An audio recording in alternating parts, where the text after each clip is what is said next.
પલક અંકિત કુમાર વ્યાસ. આજે કઈ જગ્યાએ પેટ્રોલ પુરાવા આવ્યા છો? હું સહયોગ પેટ્રોલ પંપ છે મોડાસામાં, ત્યાં પેટ્રોલ પુરાવા આવી છું. કેમ પેટ્રોલ પુરાવા માટે આવવું પડે? પેટ્રોલ ઓછું હતું અને થોડી અફવાઓ પણ સાંભળી છે કે ભાઈ આગામી સમયમાં શાયદ પેટ્રોલ ન મળે.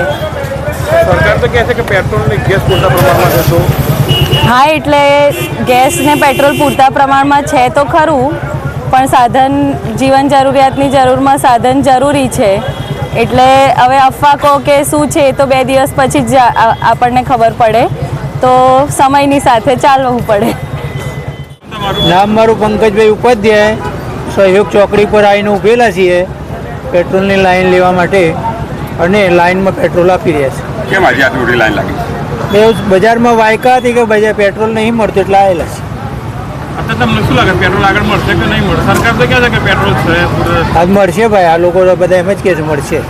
ગુજરાતના દરેક નાગરિકોને અમે રાજ્ય સરકાર વતી ખાતરી આપવા માંગીએ છીએ કે ગુજરાત રાજ્યમાં પેટ્રોલ અને ડીઝલનો કોઈ પણ પ્રશ્ન નથી. બધા જ પેટ્રોલ પંપ ઉપર પૂરતો જથ્થો ઉપલબ્ધ છે, તેમજ આપણી પાસે પૂરતો બફર સ્ટોક પણ ઉપલબ્ધ છે. તેથી કોઈ પણ નાગરિકે બિલકુલ ગભરાવાની જરૂર નથી કે પેટ્રોલ પંપ બહાર કોઈ પણ કન્સર્નથી કોઈ પણ લાઈન લગાડવાની જરૂર નથી. જ્યારે પણ પેટ્રોલ ડીઝલનો જેટલો જથ્થો જોઈએ એ પૂરતા પ્રમાણમાં ઉપલબ્ધ છે.